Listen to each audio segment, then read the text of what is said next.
Um, I'm privileged to introduce our speaker today, Brian Walker, who is our minister and spiritual leader.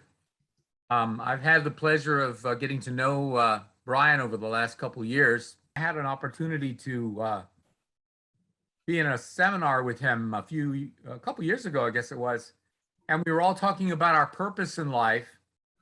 And Brian said his purpose was to create spiritual community. And I can tell you from my experience being around Brian that his heart's in it.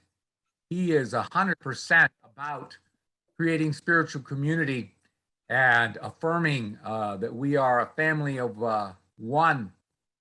And really got to love that guy. And I just want to introduce you to Brian. We're going to talk about prayer matters. Okay, thank you, Rich, for that endearing introduction. But anyway, so good morning, everyone. Delighted to be here and to have the opportunity to share with you this morning. Our theme for August is commitment to prayer. And so I want to share with you this morning my experience with prayer, how it's impacted my life, and so I want to start off with a definition of prayer, and I simply define it as our connection with ultimate reality. So in the West, we call that God or Allah. And traditionally, prayer has been classified into 4 categories. Petition, that is asking for something for ourselves. Intercession, or asking something for other people. Adoration, devotion towards God. Or contemplation, the condition of alert passivity in which the soul lays itself open to God. And so we know that as most commonly these days as meditation. So I want to share with you the different aspects of prayer and how I've experienced them over my life, what I currently believe about prayer and how I practice it, how it relates to faith, and for me, how I make meaning related to prayer and to faith. So as most of you know, I was raised Catholic, and as a young Catholic student and practitioner, I prayed fervently. So I prayed those prayers of petition, something for myself, those prayers of intercession for other people. I prayed those prayers of devotion to my God in the way that I was taught in school, and at that time that made such sense to me, that there was a God in heaven who answered prayers and a supreme being to whom we answered for the way that we lived our lives. And I think, like a lot of young people, I experienced a call to ministry. I wanted to be a priest.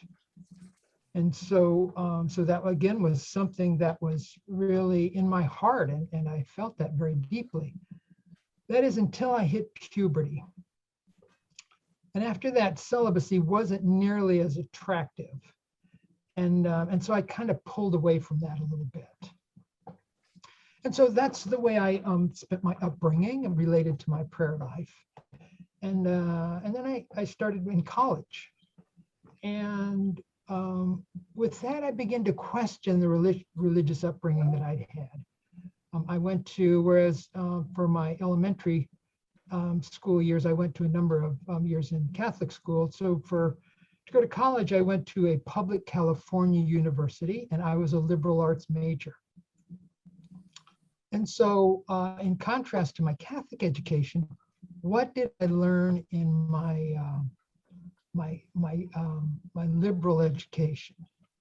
So what I learned is that the Western intellectual tradition, there's been a constant movement away from religion to secularism.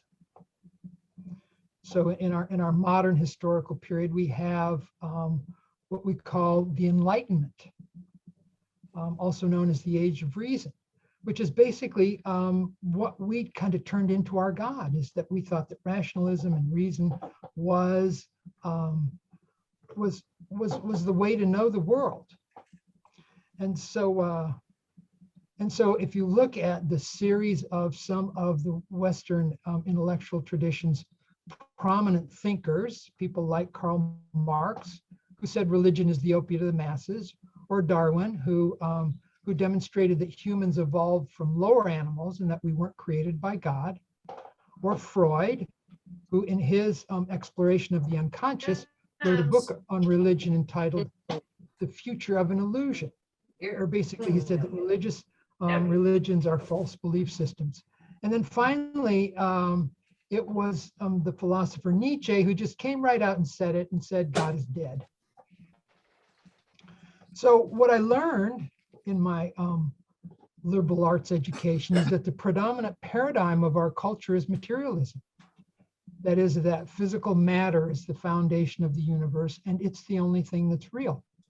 Everything is comprised of matter or can be reduced to matter. What I also learned is that I lived in a culture that is predominantly secular, that the educational system that I was engaged in was secular. If you look at our government, it's secular. If you look at our legal, our justice system, it's secular. Our media, all of these things are secular. So so this is what I adopted as my worldview, the sense of materialism and this secular kind of orientation, that our rational mind knows the universe through our senses. And so reflecting on that, it didn't take me too long before I quit going to church. And I figured that if I didn't go to Mass on Sundays, that I wouldn't necessarily go to hell. So I quit going. And of course, that eventually led me to abandon Catholicism or any form of religion or faith, which was a huge wound to my mother. None of her 3 sons, as they reached adulthood, young adulthood, and went to college, were practicing Catholics. But my mother had her own revenge. She claimed to us that once you're baptized, that's it. There's nothing you can do. You're Catholic forever. Now, I know I'm speaking to a lot of wise people here, and I know that you know that when you're dealing with a young adult who is grappling with the mysteries of life and trying to figure out which end is up, it's not helpful to tell them that something that you did to them in infancy limits their life choices. It just doesn't work. It's just not very helpful at all. And I was even more resentful when I was told this. So in addition to my newfound sense of intellectual freedom that I felt pursuing my liberal education, I still carried those feelings of guilt and shame that were left over from my Catholic upbringing, and I carried those with me for many years. I was an introverted, sensitive young person, and I was prone to thinking about life's big questions, the existential questions of life. Who am I? Why are we here? What's the good life? What happens to us when we die? So all of those things really, I spent a lot of time reflecting on those things. And what I came to realize is that we humans are meaning-making beings. This is something else I learned, that we make meaning by narrative. So we tell stories. They're cultural stories, they're personal stories. And the modern cultural story in the West is that, is of course based on science, that there was a big bang that brought the physical universe into existence, that these elementary particles joined together to create elements and compounds, that matter coalesced into an expanding, ever greater system of stars and solar systems, that we live on Earth, which is part of a solar system in the Milky Way, and in some mysterious way, life was created and evolved into human beings with brains large enough that produce consciousness. And because the brain produces consciousness, when your brain dies, your consciousness dies. So in the life that we live, any meaning that we ascribe to what we do and who we are is wiped out when the person dies, because the universe has no creator, it has no objective purpose, it has no inherent meaning. So modernity, the paradigm that we live in, the predominant paradigm, leaves us with a dilemma. We have this experience in human consciousness that says that, there is some sort of meaning. I mean, when you go out in a dark night, a night which you can see all the stars, and you have this feeling that there's just something amazing going on in the universe and that you're a part of it as an individual. You have this inner experience. But our dominant cultural story tells us that the universe is cold, physical, mechanical driven, that has no inherent meaning, and that once we die, that's the end of the story. It sounds kind of bleak when you put it that way. But anyway, this is the story I adopted, and this is what made sense to me because this is the education that I got. So I became an agnostic, which simply means that you don't know.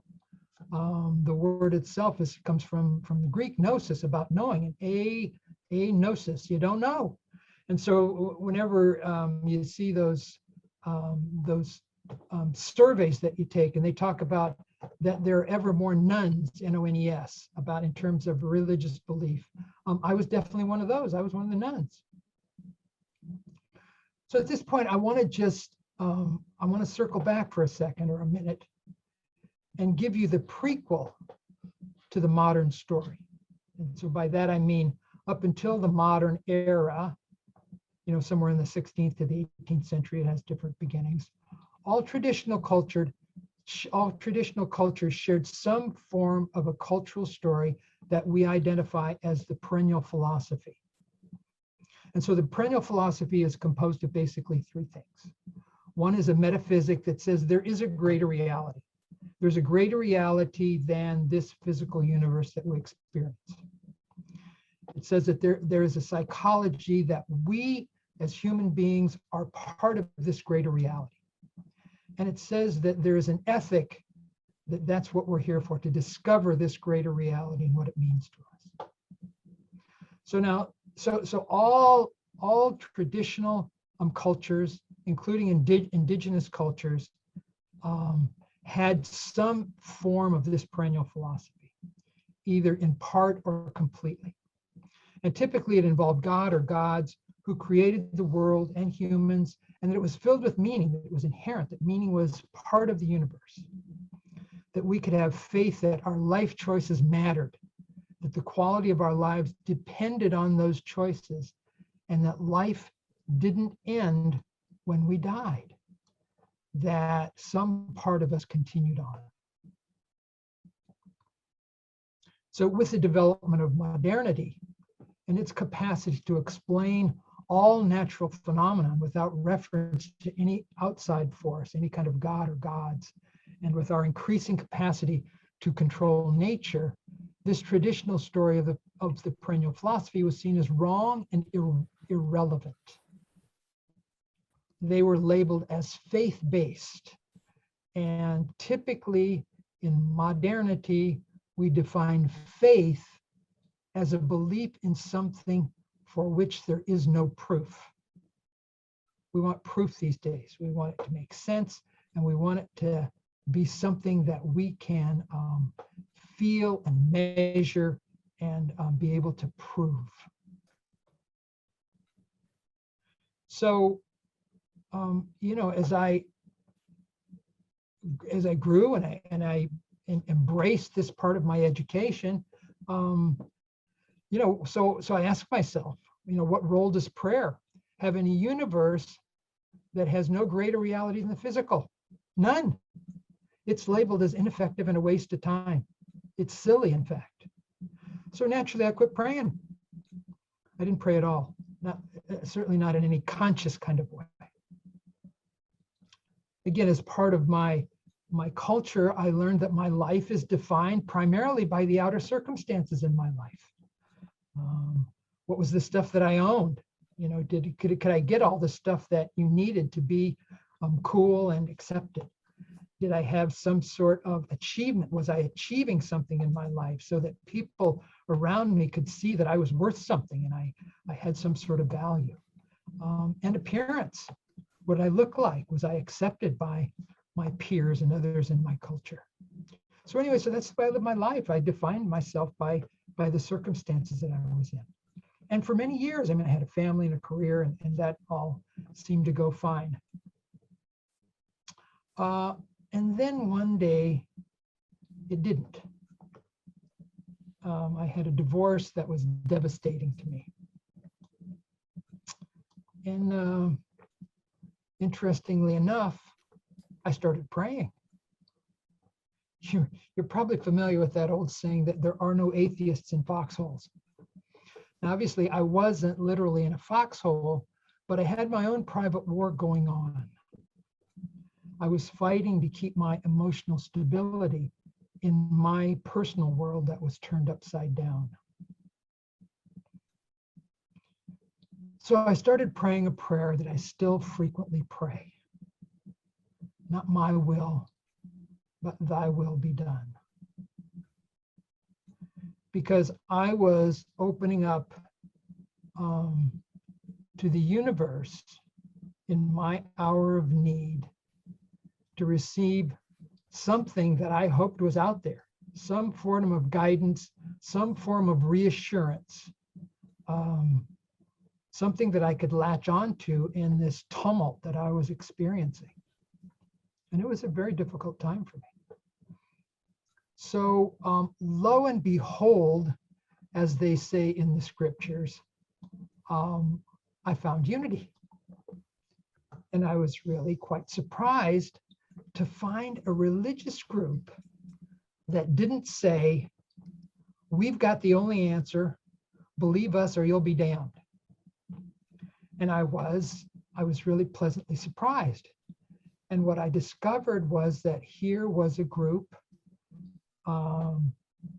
with a set of teachings, what I came to learn as mystical teachings, that really resonated with me. That I was a unique expression of divine love, and that this divine reality expressed itself as me as an individual. And that as I allowed that expression to flower and to grow and to evolve, that I contributed to the divine order in the universe just by being myself. And believe me, at that time, that was very attractive to me. So one of the prayer activities that I learned when I got involved at Silent Unity was a mastermind prayer group. And a mastermind prayer group is simply a group of people who get together and affirm for each other that we have the power to bring our goals into fruition. And it was at that time that I actually made a formal contract with God. And I know that may sound kind of outlandish, but I mean, I actually wrote it out as a formal contract. And I agreed to do certain things, to pray, et cetera, and do certain kind of spiritual practices. And that what I wanted was to have a job, a career that came from my heart. And within 18 months, I was praying at Silent Unity, and that truly, truly came from my heart. So in my journey in unity, one of the things that I was introduced to early on was the idea that it was of utmost importance to focus life not on your outer circumstances, but to devote time to your inner world and do the work that needs to be done there. And that was not pleasant to hear, that there was some inner work to be done. And it goes by different names: shadow work, forgiveness work, grief work. But even though it can be painful, and it was painful, I pursued this work with diligence because I wanted to move through this kind of valley of death that I was going through, and I wanted to get through it. I was ready to be done with this. So part of this inner work was reflecting on my Catholic upbringing and what that left to me, or what that meant to me. And so, after I left the Catholic Church, and during the time that I was spent as agnostic, I focused a lot on what I perceived to be the failure of the church, and that is that that instilled a lot of guilt and shame into me, and I held a lot of resentment about that, and particularly from my mother, because she was such a strong Catholic and she insisted that we do this, and I had a lot of resentment for her. And so part of my forgiveness work was to come to peace with her and to know that she just wanted the best for me, and that was her way of expressing that. And in time, I discovered that there are a number of modern Catholic monastics, and of course a great history of saints and of spiritual teachers who I now have, who I admire greatly and get great inspiration from. This whole idea of centering prayer is one of the wonderful modern resurrections of a way to pray that is a contemplative kind of prayer that I have practiced and gotten a great deal from. And so as I did this forgiveness work, one of the things I realized that I had many profound experiences growing up Catholic that I lost touch with. This whole idea of becoming a priest and some of my prayer activities and what that meant for me. I had a lot of really very, very deep, meaningful experiences. But that as I grew older and as I abandoned my religious faith, I simply attributed to something that was part of my youthful exuberance. But the truth of the matter was and is that there was gold in those hidden early experiences. There was gold that was hidden, that I had hidden because I'd closed down my heart and I was not open to acknowledging those because of the worldview that I'd adopted. And so one of the things that I came to realize is that when you close your heart, you lose that part of you that is full of joy and love, and that part of you that is part of your well-being and your expression of who you are when you seal yourself off from the wounds that you've experienced. So that was something that I opened my heart to and felt really happy about, and that my prayer life opened me up to. So as I continued with my Unity journey, with the encouragement of PJ, the minister there at Unity in Santa Maria, I applied to the Unity Ministerial Program. And some of you may not realize this, but I was rejected. And so in their inimitable way, in keeping things positive, Unity told me that I was redirected. I was redirected, that ministerial school was not the choice for me at this time. So what I did is I learned another kind of prayer. This is a visual prayer. It's called a vision board, and I'm sure that many of you are familiar with it. But it's simply a visual representation of your goals. And so typically you put these on a poster, and you put images and text that represent something you're trying to accomplish. And so for me, on my vision board for ministerial school, I had a picture of somebody standing at a pulpit. I had a Bible, and I had other images that had meaning to me. And so the next year I reapplied, and I was accepted. So when I got to Unity Village, right away I started working at Silent Unity. And as part of Silent Unity, I learned more about prayer, and particularly a deeper practice of what we call affirmative prayer, which is simply the idea that prayer connects us with the Spirit of God within. And so we assert positive beliefs about what we want, our desires and goals. So affirmative prayer just really reaffirms the fundamental truth, new thought truth, mystical truth, that there's only one presence and one power, and that you are an expression of that. So you have the power within you. You don't need to pray to a God outside. We have the power to express this. So you don't need to call on a God outside of us to live a happy, prosperous, and completely fulfilling life. So for example, when we got a call from somebody who was requesting prayer for healing, what we would affirm is that you are a child of God and that health is the natural expression of the power of God within you, that God's life and God's love flow within your mind and body as a steady stream of healing energy and strengthening power. If we got a prayer request for somebody who was feeling like their bank account was low and that they weren't feeling prosperous, the prayer that we would pray would affirm for them in a positive fashion that your supply is from God, the unlimited substance of the universe. And as you turn to God in prayer, you are filled with guiding, prospering ideas.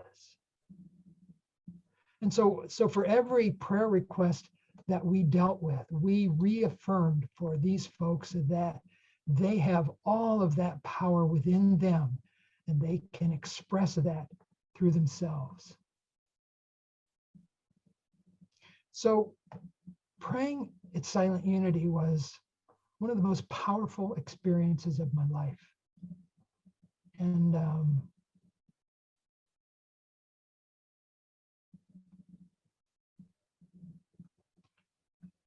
it really radically changed how I viewed prayer.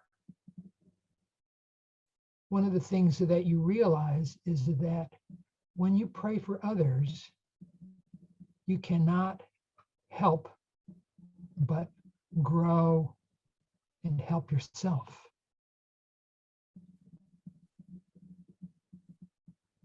So that was what I got to experience, and it was very profound and very meaningful for me.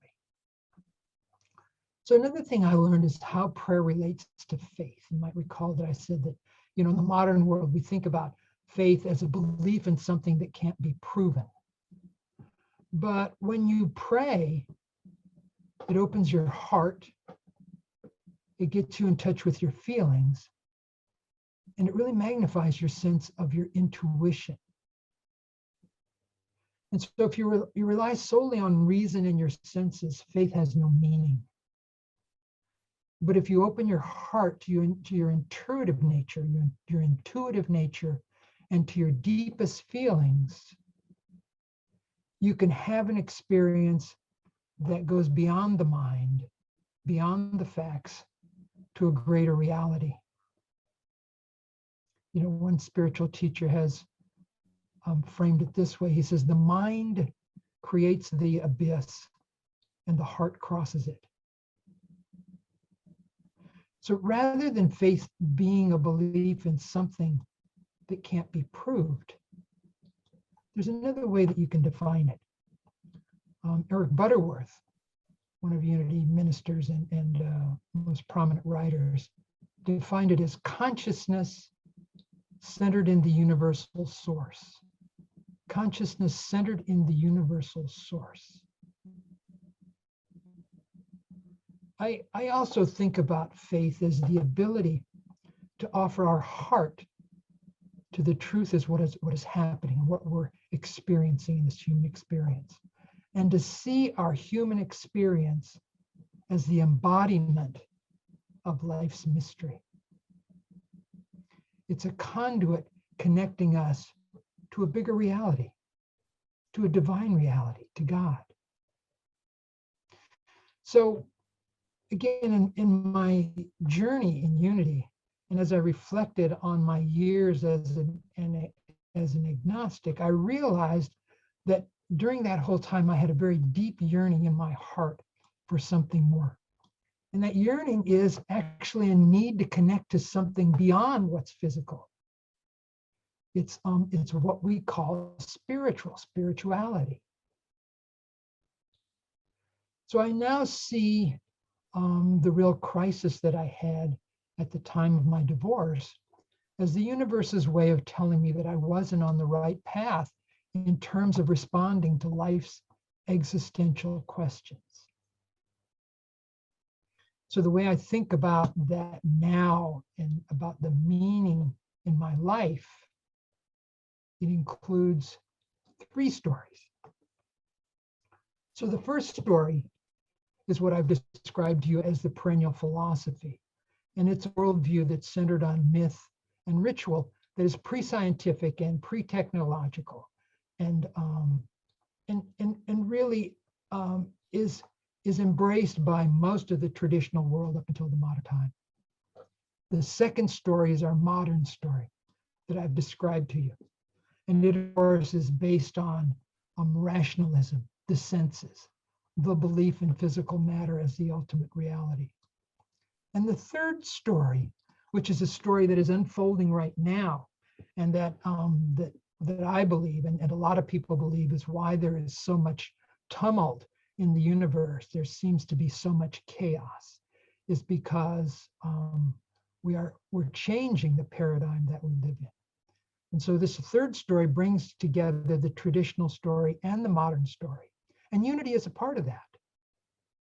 But this third story envisions a worldview that integrates the meaning, the purpose, and the ethics of the first story, what I've described as the perennial philosophy. It combines that with the logic, the universality, the scientific method, and the practical applications of the second story. And it shows up in all kinds of ways in our culture. But the essential characteristic of the third story is that we don't see that consciousness arises from the evolution of the human brain, but that consciousness precedes being. There's always been consciousness. So to give an example of the third story, just one small example, it's using scientific methodology to study ancient wisdom. So for decades now, there's been scientific research on monastics that are meditating, what I previously have described as a category of prayer as contemplative prayer, or what the Fillmores called the silence. And so now that there are volumes of research that shows that meditation or contemplative prayer has a really profound effect on our existence. And it's almost commonplace now that mindfulness practice, or being present to just being present to the right now, is so powerful. So that's an ancient wisdom teaching that has been confirmed by modern science. And of course, I practice meditation all the time. I do it twice a day. Something that I learned in ministerial school, and something that makes sense to me from a scientific perspective. So one of the things that was very powerful for me that I learned at Silent Unity was about prayers being answered. And so from the human perspective, and particularly from a traditional kind of view, we sometimes think that we prayed for something and it didn't happen. It didn't show up in our world. And so, again, from a traditional view, we think about God, we prayed to God, and that God is outside of us, and that we're separate from God, and that God didn't answer our prayer. But that's, of course, not what New Thought and mysticism teaches. It teaches, of course, that there's only one, and we're an expression of that one. And so we are, as an expression, we are an energy system that has a certain vibration within the field of existence. And that when you pray, you create a change in that vibration level. So when we pray, the prayer itself has an impact on the universe.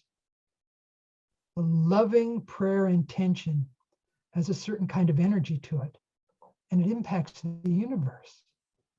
Because to me, that's the way it makes sense that the universe works and is created.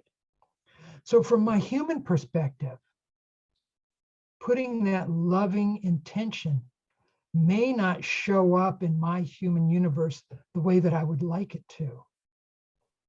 But in my heart, I know that no prayer is in vain. I know that every prayer brings a blessing. Now, it may be in a way that may not be perceptible to me, but I know that every prayer is answered. Breathe with me.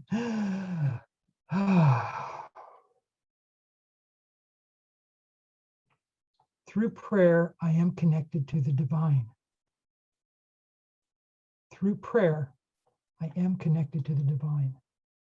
So friends, know that there is a spiritual reality, whatever you want to call it. Know also it is the final end and purpose of our human consciousness to know that truth. It's what we're having this human experience for, to awaken to who you truly are. And prayer is our connection to that spiritual reality. So don't flag in your commitment to prayer. Be all in. As it says in the scripture, pray without ceasing. Live your life like a prayer. Prayer matters. You become what you pray for. So the promise of prayer and of faith is not that God will grant anyone a special exemption from life's hardships because we don't get exempted. It's not that God is going to give us a special reward for our virtue because we don't get acknowledged in some special way that we go to heaven. But that at the center of life, we can fully know that there is a loving heart which will be with us now and forever. And the gift of prayer is that we open ourselves to that loving heart. God bless you, friends.